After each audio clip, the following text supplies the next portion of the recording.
Well, hello. Welcome back to Habit Helps, a podcast of Creekside Community Church in San Leandro, California, where we talk about how habits build you and about how you can build better habits. My name is Jeff Bruce. I'm one of the pastors here. I'm joined by my father. His name is John Bruce. He's a fellow pastor. Dad, how you doing? I'm doing great. It's a big week, Dad. It is a big week. Men's retreat, huge. Niners and Cowboys. Yeah. Big week. For all of us. Yeah. For all of us. Big week, just got to emotionally prepare for the game, got to go through our preparation and, That's right. go out and get that win. Got to go help our team. Got to go help our team. Exactly. Right. That's good. Well, today we're going to continue our series, Smart People What Proverbs Teaches, about building habits. Proverbs is all about wisdom, and biblical wisdom is skill in living. It's those small daily decisions we make where we try to work with the grain of God's universe. So Proverbs is the Bible's habit book. It shows us what it means to take God seriously and small daily decisions. And Proverbs has much to say about friendship. According to Proverbs, smart people prioritize friendship.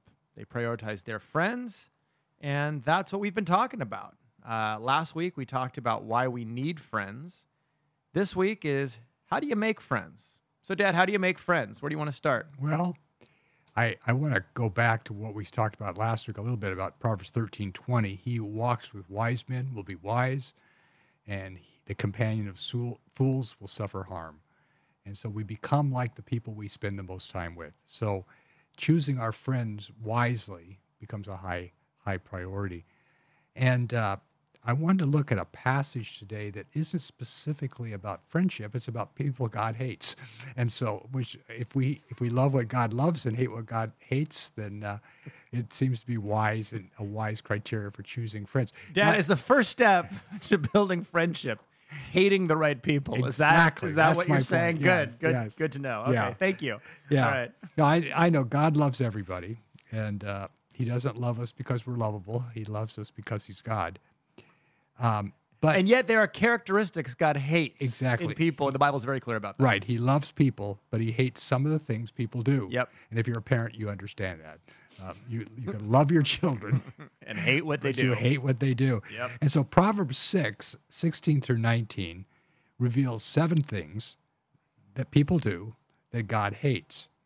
And if I adopt those things as my criteria, I think it will really help me in making the right kinds of friends and avoiding the wrong kind. So that's kind of what I'd like to look at today. Proverbs 6:16 says there are 6 things which the Lord hates, yes, 7 which are an abomination to him. So I thought we'd talk through these 7 things and how they help us to make the right kinds of friends and avoid the wrong kinds.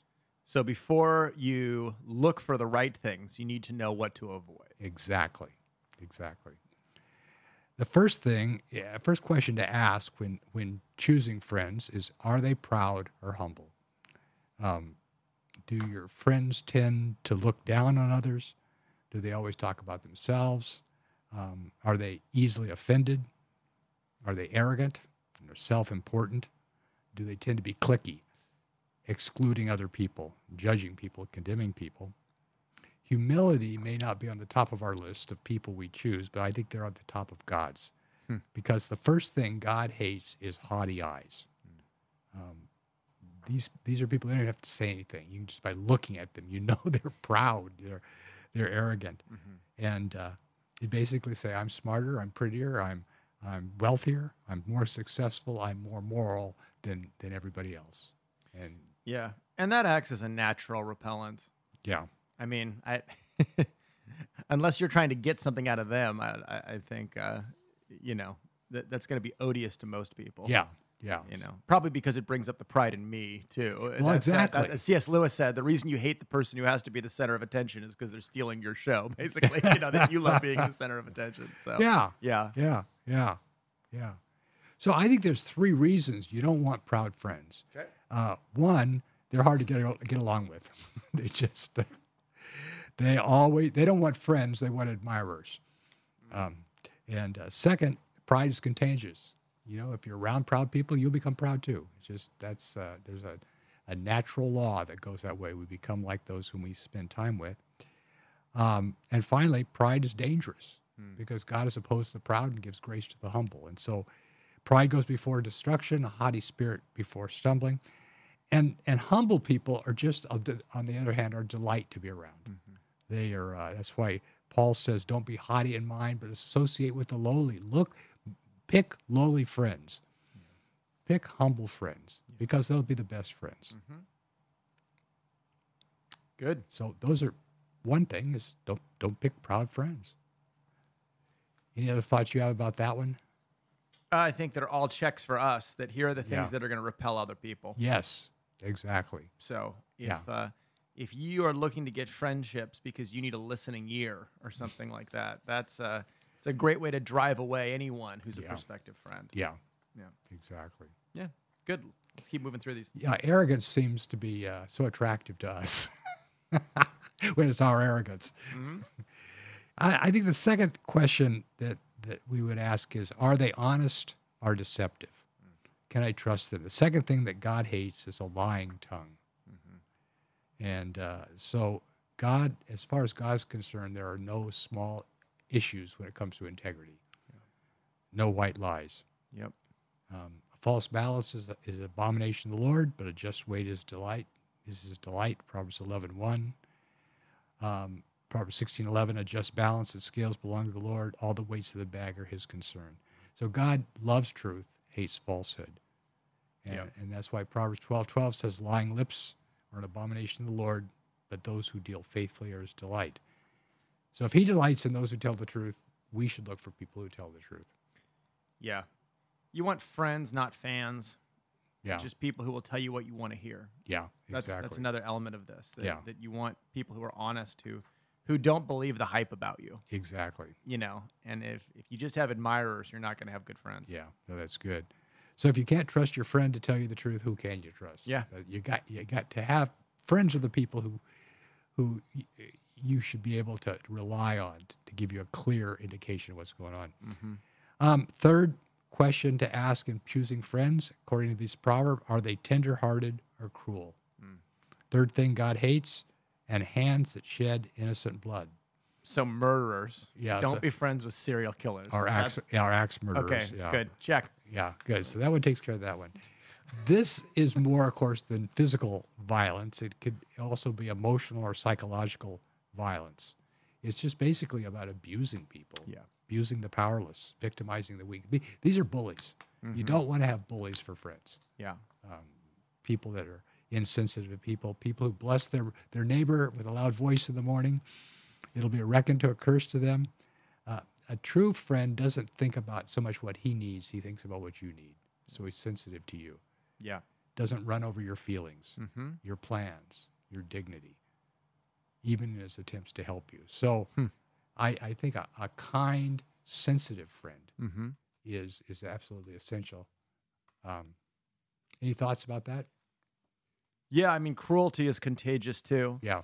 And one of the easiest places to become cruel is in your friendships, particularly in how you regard other people, treat other people, because you can create this inner ring of friendship where you look out at the world. It's one of the reasons friendship's so powerful and so dangerous is that friends, if it becomes a feedback loop for kind of your own superiority, then it becomes really destructive. Yeah. It's I think of who's the anthropologist that wrote that book, Men in Groups, and it's just a history of all the destruction men create in groups. And you see the same thing in Proverbs. It's don't join this band of people who want to go do this or do that. And it's often the worst is done in the dark, but by groups of people. Yeah. It's the gang, and the way of the gang. And the reality is, man, we need a gang. You just need a good gang to go accomplish something in the world. You know, you need a band of brothers to go towards a pro-social constructive end. But that need to throw in your hat among people and with a common purpose, boy, it is powerful. It really is. For good or for ill. Yeah. And you can, even within that group, you can exhibit great traits. You can have loyalty and determination and persistence and honor and all of these things to go do horrible things in the world. Yeah. Yep. Yeah. Okay. Fourth question. Are they ethical or unethical? Fourth thing God hates, heart that devises wicked plans, heart that's quick to cheat, take advantage, never takes into consideration what's the right thing to do here, what's the ethical thing to do, but rather what's gonna benefit me. They're bad choices for friends because if they don't cheat you, they'll get you cheating other people. That's who they are. Yep.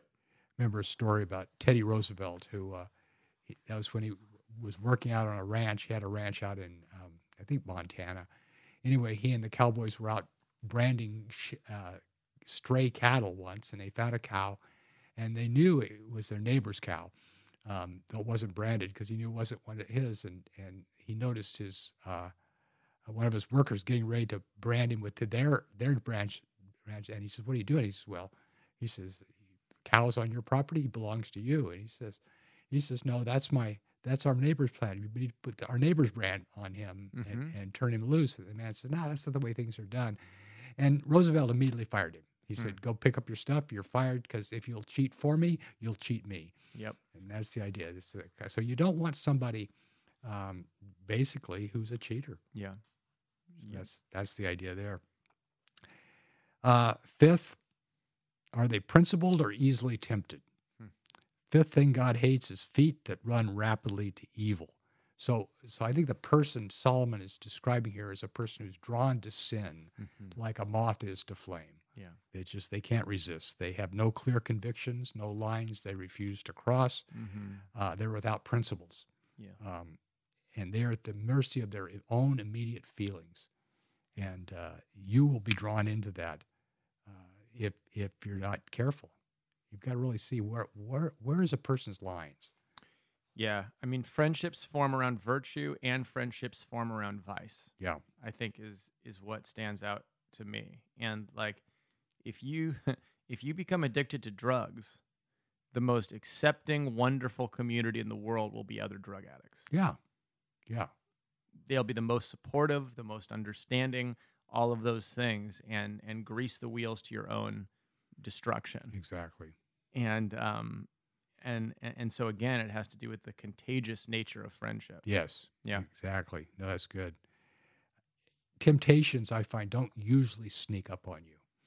You have to go looking for them. Yeah. And so if you're around people who are always giving in to temptations, you'll find yourself drawn to give in to temptations too.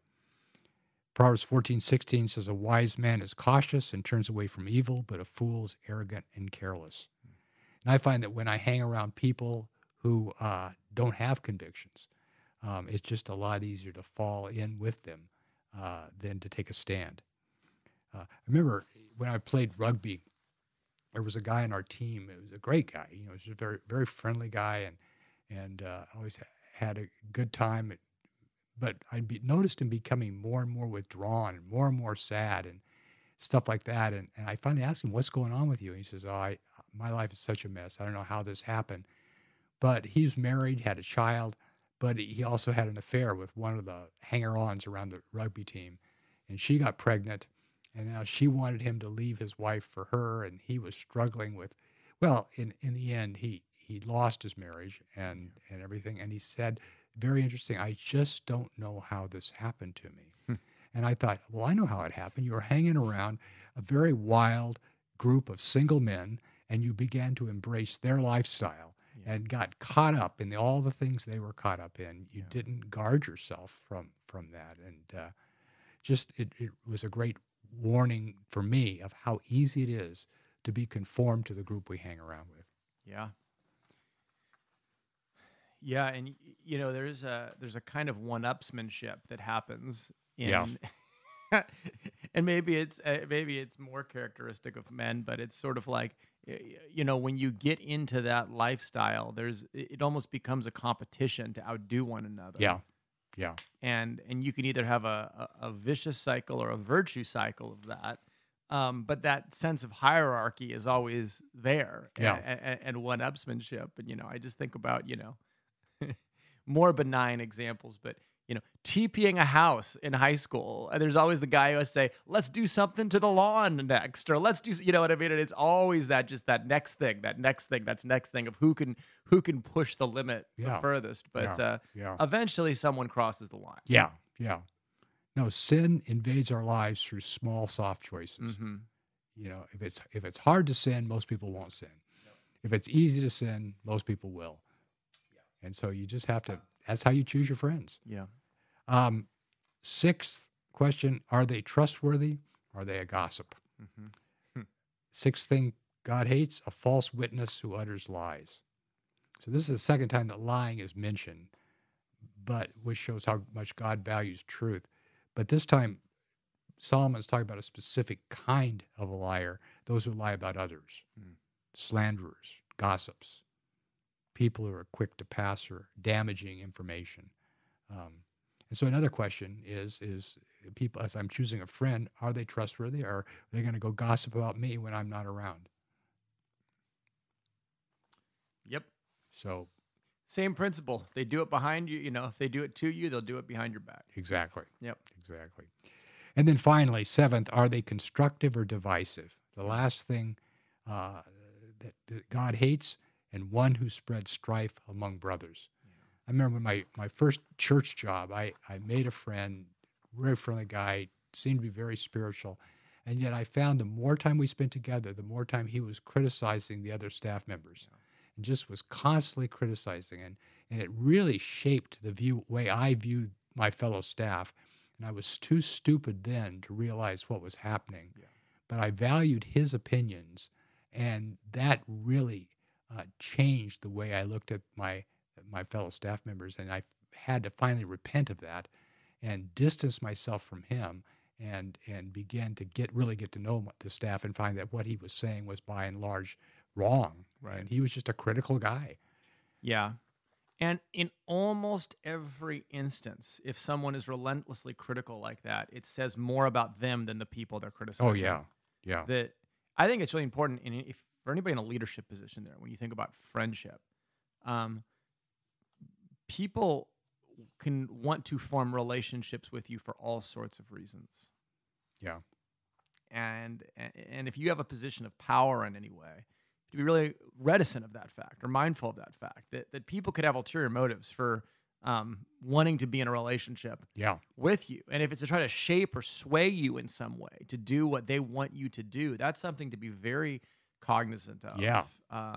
Especially if you're in a leadership team, because that team has to be the first team in the organization, meaning that you have to be aligned together to engage the rest of the organization. You have to be the ones who disagree and then commit to things and speak with one voice and embrace productive conflict. And if there's any sense that that's not team one, that there's sub-teams within it where loyalties are divided, the organization is doomed. Yeah. Because everyone has a faction that they're fighting to represent, but they don't, and that happens all the time in churches. Yeah. But often it's based on friendships. Yeah. That there's a little, cadre over here and over here.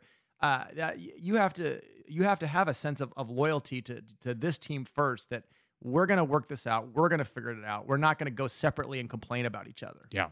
Yeah. So that's good. That's more organizational leadership. But right. That's free from someone who has no knowledge of organizational leadership, just a pastor. But yeah, exactly. You agree. All right, good. Yeah, next one. That's it. That's it. That's it. Okay. I was going to say one thing. Solomon says, like an earthen vessel overlaid with silver dross, or burning lips and a wicked heart. That he who disguises it with his lips but lays up deceit in his heart. When he speaks graciously, do not believe him, for there are 7 abominations in his heart. The idea there is appearing a beautiful vessel because it looks like a silver vessel, but it's phony. It's just earthen, cheap, but it's overlaid with silver dross. Yep. And that's the way a person who can come across as very attractive, and yet he is really critical and gossiping, and don't believe him when he talks because his heart is not pure. Yeah. Anyway, those are some I think are helpful in just identifying people we don't want for friends. Yeah. Because it'll destroy us.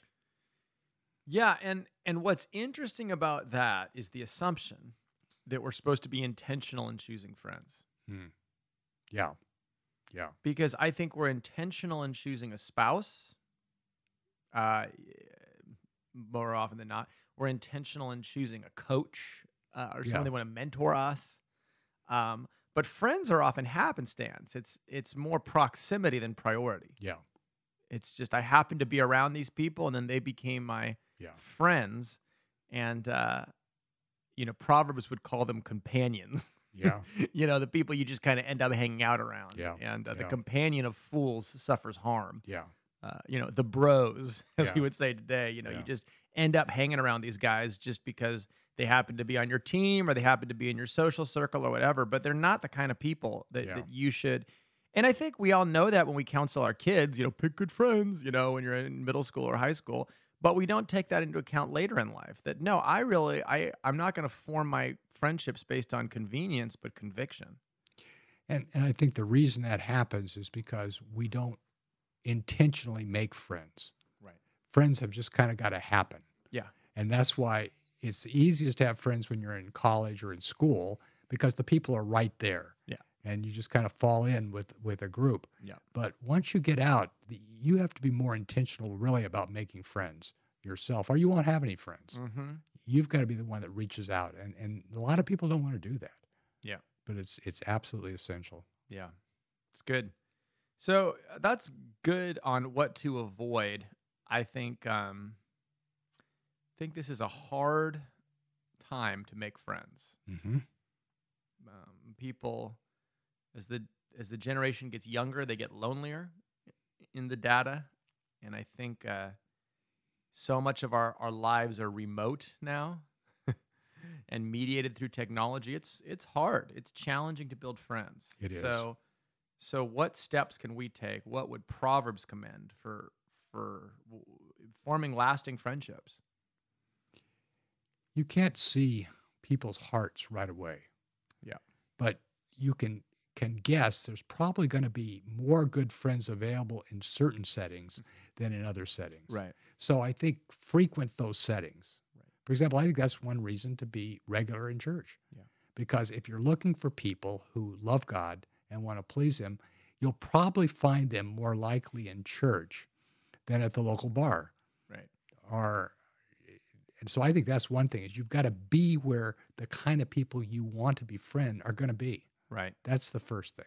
Yep. Yeah. Even the gym is better odds than the bar. It's at least someone has discipline. Someone is, you know what I mean? It's you want to look at, the kind of behaviors I want to cultivate. Who are the people there? Yeah. What are they doing? And this might be a ground for friendship. Yeah. Yeah. Exactly. So you got to put yourself where potential friends are. Right. They're not going to show up at your door one day and knock and say, I'd like to be your friend. Yeah. Yep. So what else would you say? Oh, I think of that. There's that great C.S. Lewis quote about friendship that it's a shoulder-to-shoulder relationship, not a face-to-face. Eros is more face-to-face, intimate, excluding. Friendship is more shoulder-to-shoulder with a common vision of life, right? That we are moving toward. And what that means is that you have to be moving somewhere to have friends. Yeah. You have to be moving toward something. Yes.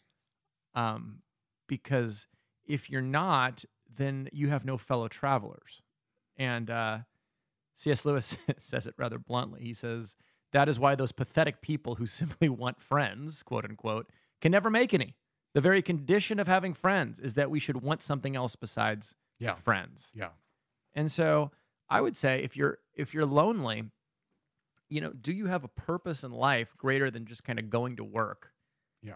And then, playing video games and, Yeah. You've got to set some objectives for your life of these are things I want to grow in, physically, spiritually, mentally, and start pursuing those interests as much as you can.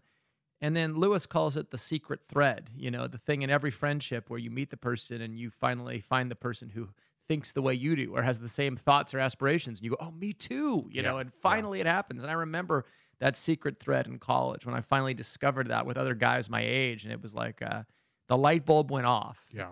and a lot of some of those guys are still lifelong, they're going to be lifelong friends. Yeah. And Yeah. so I think that's one of the biggest things is you got to be moving somewhere. Yeah. So whatever that means for you, you can't just want friends because you're lonely, because you're going to be kind of miserable company in that sense. Yeah. Yeah. And you're really not seeking first the kingdom of God and his righteousness. Right. You're looking for someone to serve you Mm-hmm. as a friend. But if you're seeking God, you'll seek his mission. You'll seek what has God called me to do. And as you seek what God has called you to do, he will bring you people Right. to be friends who are going Mm-hmm. the same direction, and you'll encourage each other. Yeah. I really think that I've really seen that at Creekside is the number of I look at it from the men's point of view. I think the same things happen for the women, but the number of two men or two women getting together on a regular basis to study the Bible together and to hold each other accountable and to pray together and stuff like that has grown and multiplied, and our overall church has really been strengthened by that. Yeah.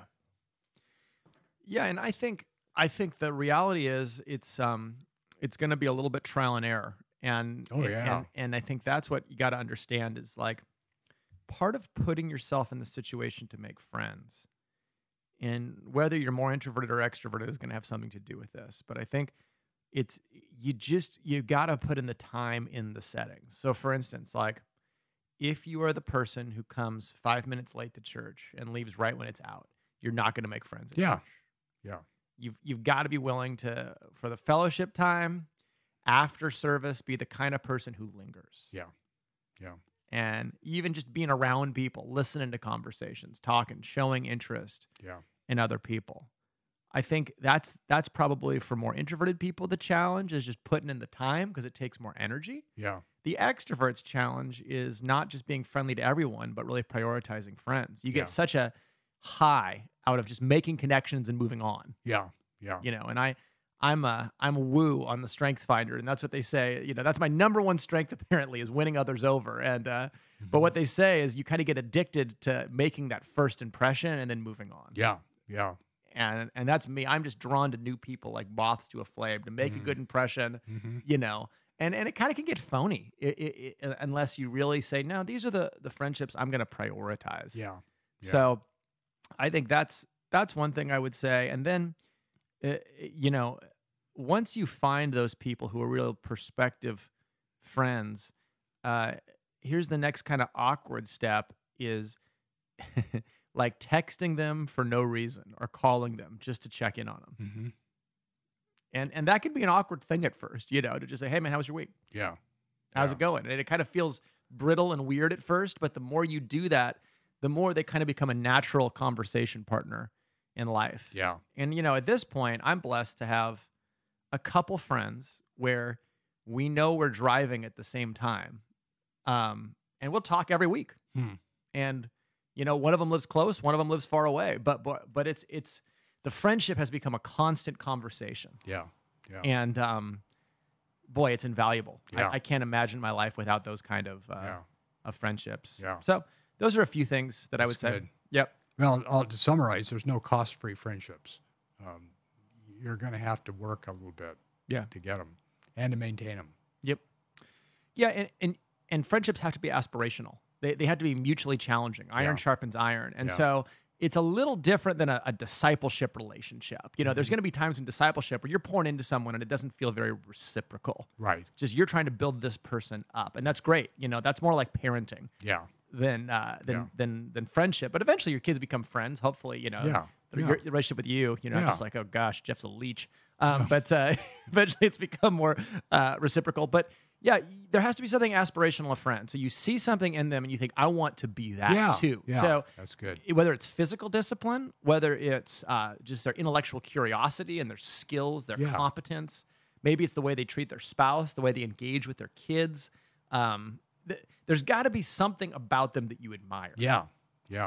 And that feeling's got to be mutual in some way. Yeah. Then it can become a sharpening relationship. Right. So, and I think that's why sports form such great friends, actually, is because you see the person in real hardship and see them pull through it and think, I want to be like that. Exactly. That's impressive. That's why war develops friendships, all of these things. Yeah. And and so I think,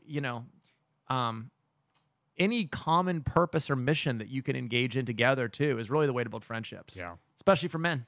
Yeah. You Yeah, know, go exactly. build something together. Go fix something together. Go take up running together. Go, Yeah. Yeah. you know, or something enjoyable like disc golf. Take it, you know, Yeah. just any kind of challenge that you can engage in together will be better for building that bond. Oh, that's great. That's good. Other thoughts? I think the well is empty. The well is empty. I got one more question, and it's this. The assumption here has been that we should be selective in our friends, that we shouldn't give ourselves indiscriminately to everyone in the sense of time, right? Yeah. That there are certain friendships we should prioritize. How do you reconcile that with Jesus, who was called a friend of sinners? And obviously that's a negative from the people calling it. You know, you're a friend of sinners. You associate with them. But I think Jesus was a friend of sinners.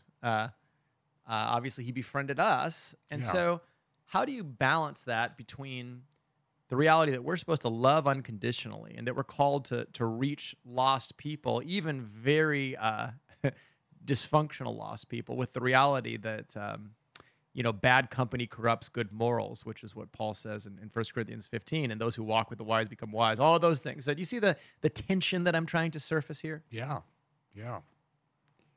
Well, I think it's part of being light and salt, that you're light in a dark place. Yeah. You're salt in a place that needs salt. And so you've got to see your calling as being a influence for God wherever you are. Yeah. And that, for that reason, you don't draw back from the unrighteous or people who don't want anything to do with God. You look for opportunities to build relationships with them, but at the same time, you don't look for friendship or the things you would get from a mature friendship from them. You're there more as a servant. So it's more Yep. your perspective, I think.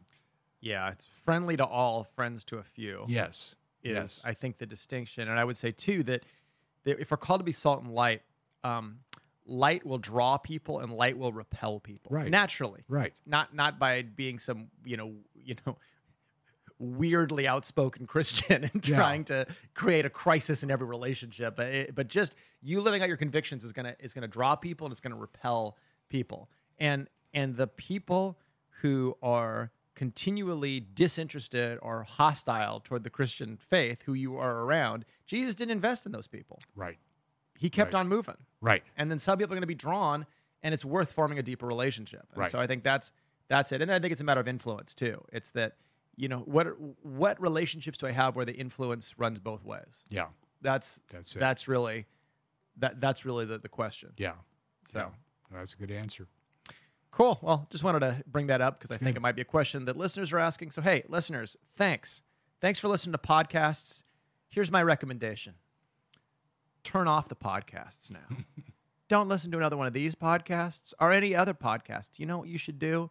You should pick up the phone and call a friend and just say, "Hey, man, thinking about you. How you doing?" Or, "Hey, girl." I don't know what women say to each other, but anyway, so that, you know, something like that. Yeah. Yeah. And do something to go cultivate a relationship. So hopefully this has been helpful to you. Thanks so much, and we'll talk to you again pretty soon.